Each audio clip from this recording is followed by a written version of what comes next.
नमस्कार दोस्तों, स्वागत है आपके अपने यूट्यूब चैनल आइडियल अड्डा में। दोस्तों, आज की इस वीडियो में बात करेंगे एंशिएंट इंडिया से वैदिक सभ्यता। वैदिक सभ्यता से जितने भी महत्वपूर्ण प्रश्न होंगे, सभी महत्वपूर्ण प्रश्नों का डिस्कशन करेंगे। आइए स्टार्ट करते हैं। वैदिक सभ्यता। वैदिक सभ्यता 1500 से लेके 600 ईस्वी पूर्व तक के काल को वैदिक सभ्यता के नाम से जाना जाता है। वैदिक सभ्यता को अध्ययन के अनुसार दो भागों में डिवाइड किया गया है। ऋग्वैदिक या उसे पूर्व वैदिक काल कहते हैं, जो 1500 से 1000 ईस्वी के बीच है, और दूसरा होता है उत्तर वैदिक काल, जो 1000 से 600 ईस्वी पूर्व के काल को कहा जाता है। तो यहाँ से भी प्रश्न पूछा जाता है कि पूर्व वैदिक काल का टाइम पीरियड क्या है, तो 1500 से 1000 ईस्वी पूर्व, और उत्तर वैदिक काल का टाइम पीरियड क्या है, तो 1000 से 600 ईस्वी पूर्व। वैदिक ग्रंथों की रचना आर्यों द्वारा किया गया। क्वेश्चन पूछा जाएगा कि वैदिक ग्रंथों की रचना किसके द्वारा किया गया, तो वैदिक ग्रंथों की रचना आर्यों के द्वारा किया गया। आर्य शब्द का तात्पर्य क्या होता है, तो आर्य शब्द का तात्पर्य होता है श्रेष्ठ अथवा कुलीन। भारत में 1500 ईस्वी पूर्व से पहले आगमन माना जाता है आर्य का, और इंडो यूरोपीय परिवार की भाषा का प्रयोग करते थे आर्य समाज के लोग। सप्त सिंधव प्रदेश में इसका निवास था। क्वेश्चन पूछा जाएगा आर्य का निवास किस प्रदेश में था, तो सप्त सिंधव प्रदेश में। और सप्त सिंधव में आता है सिंधु, झेलम, चिनाब, व्यास, रावी, सतलज, सरस्वती। ये सप्त सिंधव मतलब 7 नदियों का भूमि, और इसी जगह पे इसका निवास था आर्यों का। तो ये क्वेश्चन पूछा जाता है कि सप्त सिंधव क्षेत्र में कौन कौन आता है, कौन कौन नदी सप्त सिंधव क्षेत्र से संबंधित है, तो सिंधु नदी, झेलम नदी, चिनाब नदी, व्यास नदी, रावी नदी, सतलज नदी और सरस्वती नदी। ये सारी नदी जो है सप्त सिंधव से संबंधित है।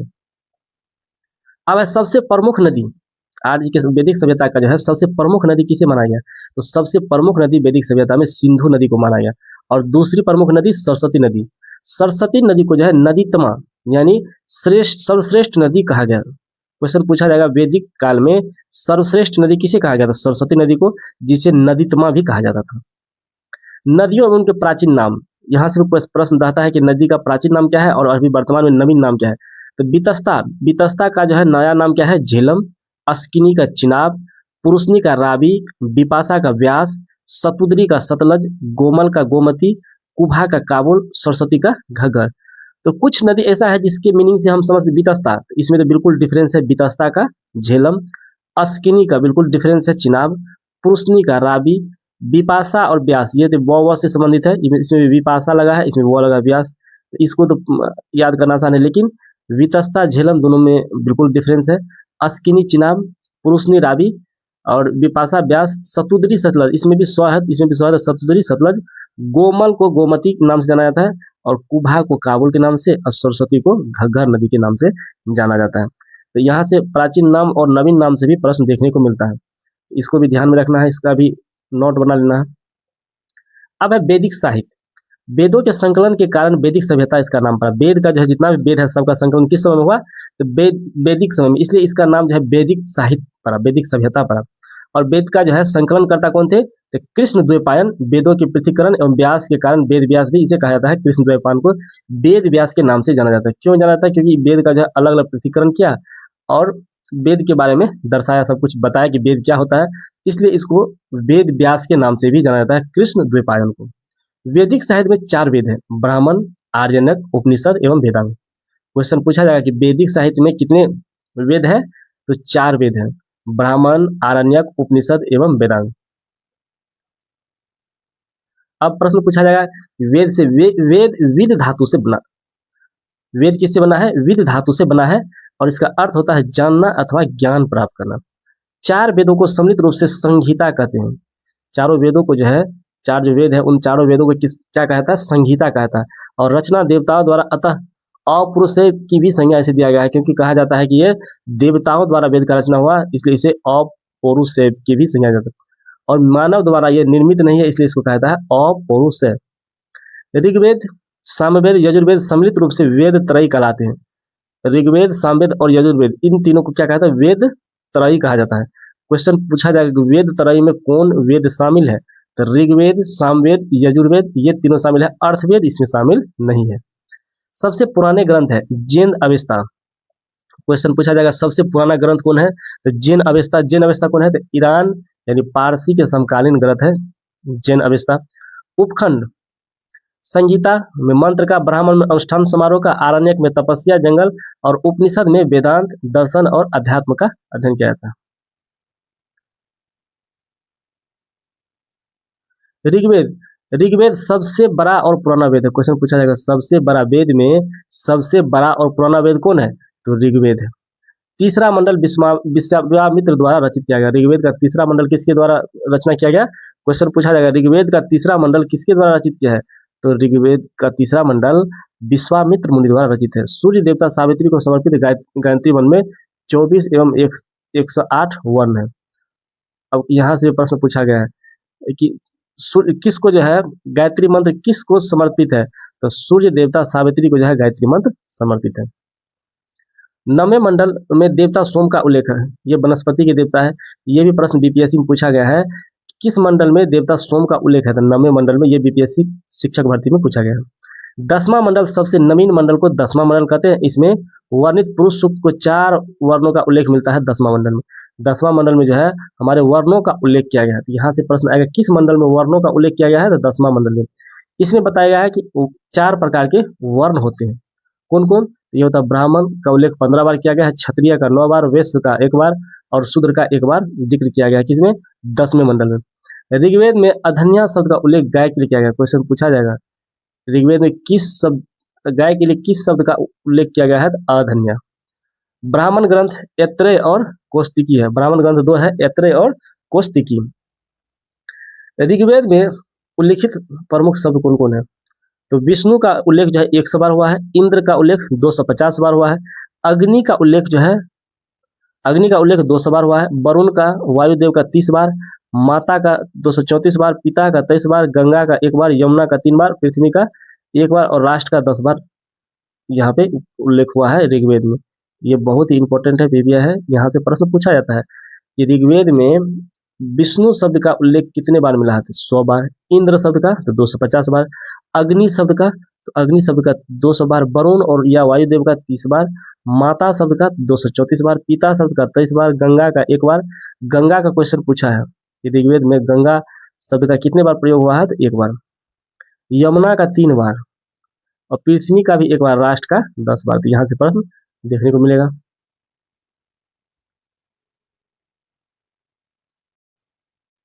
अब सामवेद। सामवेद का शाब्दिक अर्थ होता है गान। सामवेद किससे संबंधित है? ये भी प्रश्न पूछा गया है। सामवेद भारतीय संगीत के प्राचीनतम पुस्तक है। पूछा गया किस वेद में संगीत के बारे में जिक्र किया गया है? तो सामवेद में यज्ञों के अवसर पर गाए जाने वाले मंत्रों का संकलन की पाठकर्ता को उद्गाता कहा जाता है।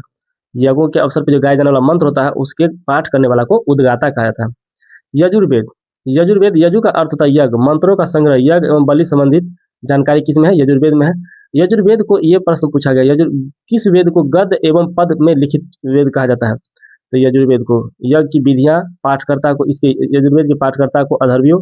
शतपथ ब्राह्मण का संबंध इसी से है। क्वेश्चन पूछा गया शतपथ ब्राह्मण का संबंध किस वेद से है? तो यजुर्वेद से है। सर्वप्रथम राजस्व एवं वाजपेयी यज्ञ का उल्लेख यजुर्वेद में ही मिलता है। यजुर्वेद का उपवेद पूछा जाएगा क्या होता है? तो यजुर्वेद का उपवेद होता है धनुर्वेद। उपवेद, इसका सामवेद का उपवेद क्या होता है? सामवेद का उपवेद गंधर्ववेद। 2 उपनिषद है, छांदोग उपनिषद और केन उपनिषद। ब्राह्मण ग्रंथ में जेमिनीय पंचविश है। ब्राह्मण ग्रंथ में क्या है? जेमिनीय पंचविश पाया जाता है। यहाँ भी प्रश्न पूछा ब्राह्मण ग्रंथ में क्या सब पाया जाता है? जेमिनीय पंचविश। 2 प्रधान रूप है, कृष्ण यजुर्वेद गद्य में और शुक्ल यजुर्वेद पद में। इसमें 2 प्रकार का प्रधान रूप है यजुर्वेद का। एक है कृष्ण यजुर्वेद जो कि गद्य के रूप में होता है, क्योंकि इसको गद्य एवं पद दोनों का वेद कहा जाता है यजुर्वेद को। तो गद्य में होता है कृष्ण यजुर्वेद और पद में होता है शुक्ल यजुर्वेद। और कृष्ण यजुर्वेद के 4 शाखा है, काठक, कपिष्ठल, मैत्रायणी संहिता, तैत्तिरीय संहिता। ये चारों पूछा जाता है यहाँ से कि कृष्ण यजुर्वेद गद्य में कितना शाखा होते हैं? तो 4, काठक, कपिष्ठल, मैत्रायणी संहिता, तैत्तिरीय संहिता।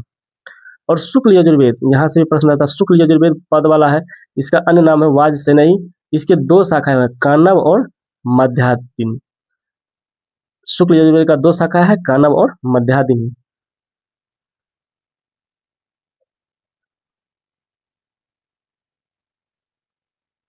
अगला है अर्थवेद। अथर्वा ऋषि के नाम पर अर्थवेद का इसका नाम पड़ा अर्थवेद, अथर्वा ऋषि के नाम पे। और इसमें 20 अध्याय अर्थवेद में, 73 सूक्त है और 6000 मंत्र है अर्थवेद में। जादू टोना और तंत्र का उल्लेख किसमें है? तो अर्थवेद में क्वेश्चन पूछा गया जादू टोना औषधि का उल्लेख किसमें है? तो अर्थवेद में है।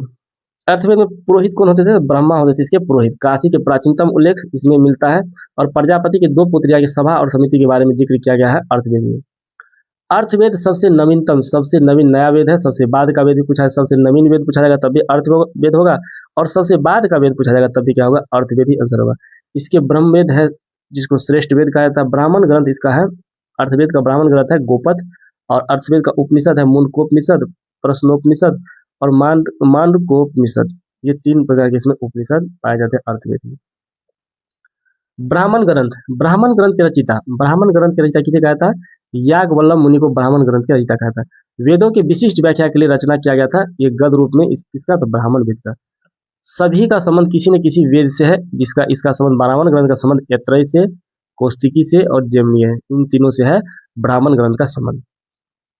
आरण्यक है, वनों में रचे जाने के कारण आरण्यक कहे गए। आरण्यक का नाम आरण्यक क्यों पड़ा, क्योंकि इसकी रचना वन में हुई थी।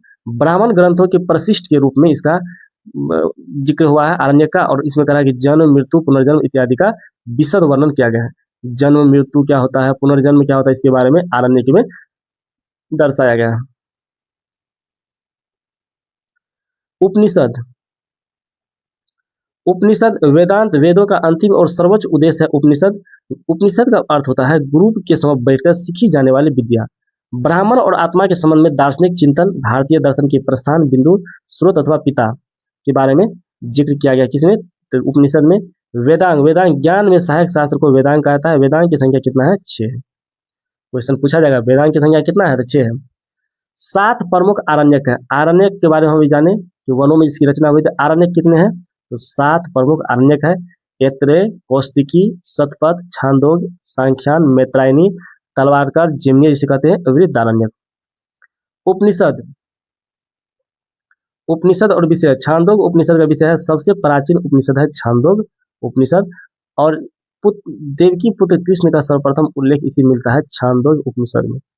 बृहदारण्यक, बृहदारण्यक में गौर्गी याज्ञवल्क्य समाध है। बृहदारण्यक में गौर्गी और याज्ञवल्क्य का जो समाध हुआ था किसमें संकलित है, तो बृहदारण्यक में।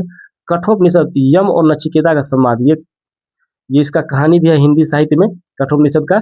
यम और नचिकेता के संवाद पूछा जाएगा किस उपनिषद में है, तो कठोपनिषद में। ये क्वेश्चन पूछा भी गया है, ये वाला किस उपनिषद में यम और नचिकेता के संवाद का वर्णन है, तो कठोपनिषद में। मुंडकोपनिषद, ये भी प्रश्न पूछा गया है, किस उपनिषद से सत्यमेव जयते लिया गया है, तो सत्यमेव जयते किससे लिया गया है, तो मुंडकोपनिषद से। और क्वेश्चन पूछा जाएगा ईशोपनिषद याज्ञवल्क्य श्वेत केतु संवाद है किसमें, तो ईशोपनिषद में। ईशोपनिषद तो किसी एग्जाम में नहीं पूछा गया है, लेकिन इसको ध्यान में रखना है, अगर हो सकता है कि आगे वाला एग्जाम में पूछा जा सकता है।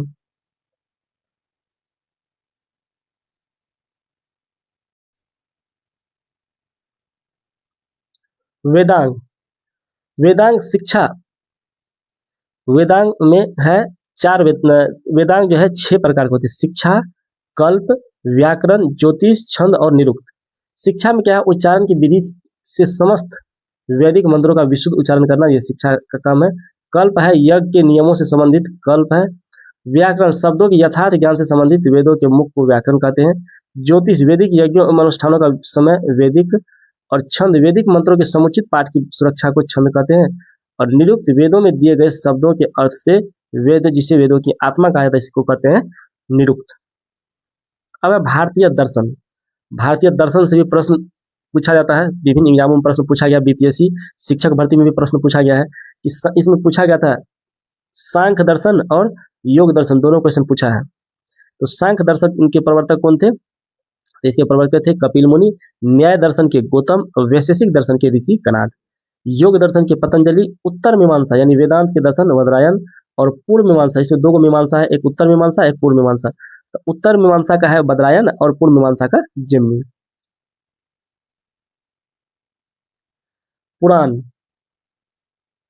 पुराण हमारे कितने हैं, 18 पुराण हैं, जिसमें कि हमारा प्राचीन में सबसे प्राचीन पुराण पूछा जाता है। सबसे प्राचीन पुराण कौन है, तो मत्स्य पुराण। विष्णु के 10 अवतार के बारे में इसी पुराण में बताया गया है, मत्स्य पुराण में। अन्य पुराण में है वायु पुराण। यहाँ से भी प्रश्न पूछा गया है किस पुराण से मौर्य साम्राज्य के बारे में जानकारी मिलता है, तो वायु पुराण से। विष्णु पुराण से किसका जानकारी मिलता है, तो गुप्त साम्राज्य का। नारद पुराण, भागवत पुराण, वामन पुराण, ये सारे पुराण हमारे पास कितने पुराण है, 18 पुराण है। महाभारत, महाभारत का जो है रचना किसने किया, महर्षि व्यास ने। और मूल में इसके कितने श्लोक थे, 88 श्लोक थे। और पहला उल्लेख इसको पहले जय संहिता के नाम से जाना जाता था। और 24 श्लोक पर इसका नाम बन गया क्या, महाभारत। और अब 1,00,000 सहस्त्र संहिता है और 18 पर्व में इसे विभाजित किया गया, इसलिए अब इसका नाम हो गया है महाभारत। महर्षि व्यास ने जो है महाभारत का पहला उल्लेख आश्वलायन सहसूत्र में किया था। इसका जो पहला उल्लेख किसके द्वारा किया गया था, तो इसका जो है गृह सूत्र में सबसे पहला उल्लेख गृह सूत्र में महर्षि व्यास के द्वारा किया गया था महाभारत का उल्लेख। रामायण का जो है मूलतः 6000 श्लोक है। यहाँ से प्रश्न आ सकता है कि रामायण का कितना श्लोक है, तो 6000। अब 24,000 यानी चतुर्थ विसंगति शास्त्रीय संगीता महाकाव्य 7 कांडों में यह विभाजित है। रामायण का जो महाकाव्य कितने कांड में है, तो 7 कांड में विभाजित किया गया। इसकी स्मृतियां है सामाजिक नियम, मनु स्मृति। प्राचीन सबसे प्राचीन स्मृति कौन है, मनु स्मृति, विष्णु स्मृति और नारद स्मृति। 3 प्रकार की स्मृतियां पूछा जाता है, इसमें सबसे प्राचीन स्मृति पूछा जाएगा तो हो जाएगा सबसे प्राचीन स्मृति है मनु स्मृति। अगला है ऋग्वेदिक काल। ऋग्वेदिक काल ऋग्वेदिक, सामवेद, यजुर्वेदिक, वेदत्रयी की जानकारी के स्रोत यहाँ से मिलता है। ऋग्वेद से प्राप्त साक्ष्यों के आधार पर इस काल को आर्यों को लोहे की जानकारी नहीं थी। आर्यों की कबीलाई प्रकार का जीवन था। क्वेश्चन पूछा जाएगा आर्यों का किस प्रकार का जीवन था, तो कबीलाई प्रकार का था। और इसका राजनीतिक संरचना कैसा था, तो प्रशासन का केंद्र कबीला होता था। मेन प्रशासन का केंद्र आर्य का कबीला होता था और प्रमुख इसका राजन यानी राजा होते थे, उसके साथ में सरदार। और ये वंशानुगत नहीं था, इसमें परिवर्तन होते रहता था।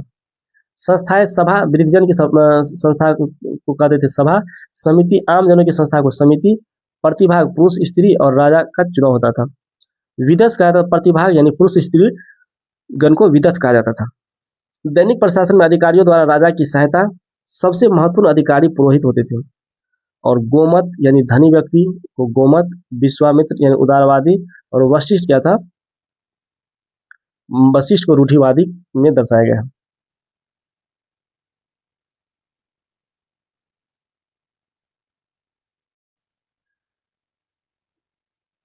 वैदिक सभ्यता का सामाजिक जीवन कैसा था, तो काम के आधार पर इसका वर्गीकरण किया गया था। वैदिक सभ्यता लोगों को पुरोहित का काम था यज्ञ करना, अनुष्ठान का कार्य करना। जन शब्द का उल्लेख लगभग 275 बार किया गया है, जन शब्द।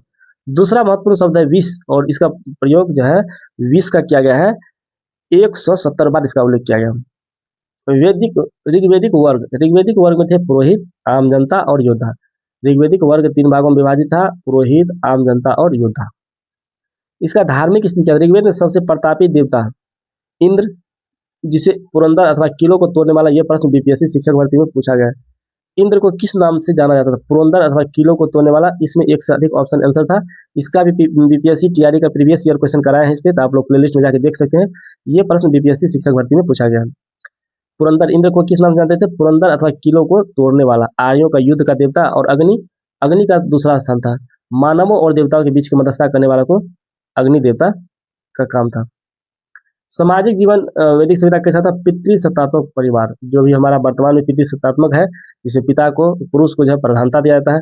बहुपति प्रथा प्रचलित थी, एक से अधिक पति महिला रख सकती थी, यही प्रथा था। नियोग प्रथा और विधवा प्रथा भी था। विवाह का प्रचलन, नियोग प्रथा और विधवा विवाह का प्रचलन था। बाल विवाह का प्रचलन इसमें नहीं मिला है वैदिक सभ्यता में।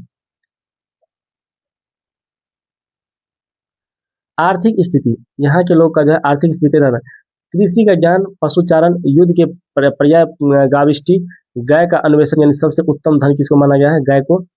और व्यापार वस्तु विनिमय पर आधारित थी। व्यापारियों के लिए पनी शब्द का प्रयोग किया गया। क्वेश्चन पूछा जाएगा वैदिक सभ्यता में व्यापारियों के लिए किस शब्द का प्रयोग किया गया, तो पनी शब्द का प्रयोग किया गया। और सबसे उत्तम धन किसको माना गया है, तो गाय को। उत्तर वैदिक काल, उन वैदिक ग्रंथों पर आधारित जिनकी रचना ऋग्वेदिक काल के पश्चात हुई। निवासियों द्वारा चित्रित धूसर मित्रभान का प्रयोग किया गया था। और पश्चिमी उत्तर प्रदेश, पंजाब, हरियाणा और राजस्थान में प्राप्त लोहे के हथियार और अश्वचालित रथ का भी प्रयोग देखने को मिला है। भरत और कुरु इस काल के प्रसिद्ध कबीले थे। हमारे वैदिक काल के सबसे प्रसिद्ध कबीला कौन था, भरत और कुरु। और भरत कबीले के नाम पे हमारे देश का नाम भारत पड़ा है। बहुत सारे इतिहास में इसका जिक्र किया गया है। दिल्ली क्षेत्र और दोयाब के ऊपरी भाग पर अधिकार राजस्थानी हस्तिनापुर। और महाभारत का युद्ध हुआ था 950 ईस्वी पूर्व में कौरव बनाम पांडव के बीच में। ये हमारा दर्शाया गया है कि कब हुआ था, 950 ईस्वी पूर्व में।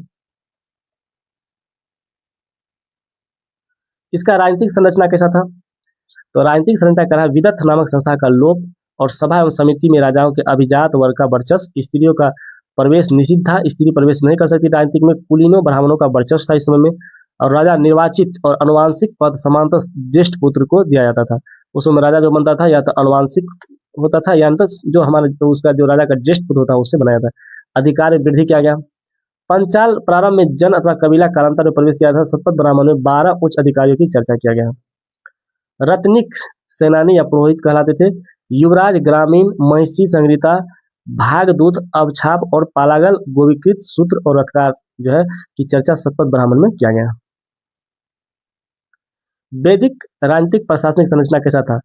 राजा का कार्य था सेना का प्रमुख राजा, युवराज राजकुमार के पद, पुरोहित राजा का परामर्शदाता, महिषी मुख्य रानी को महिषी कहते थे, पालागल विदूषक को पालागल और गोविंद करतान जंगल विभाग के प्रधान को कहा जाता था गोविंद करतान। क्वेश्चन ये बहुत ही महत्वपूर्ण है, यहाँ से क्वेश्चन पूछेगा। ये टॉपिक क्या है, बहुत ही धीरे धीरे इंपॉर्टेंट है, पूछा जाएगा।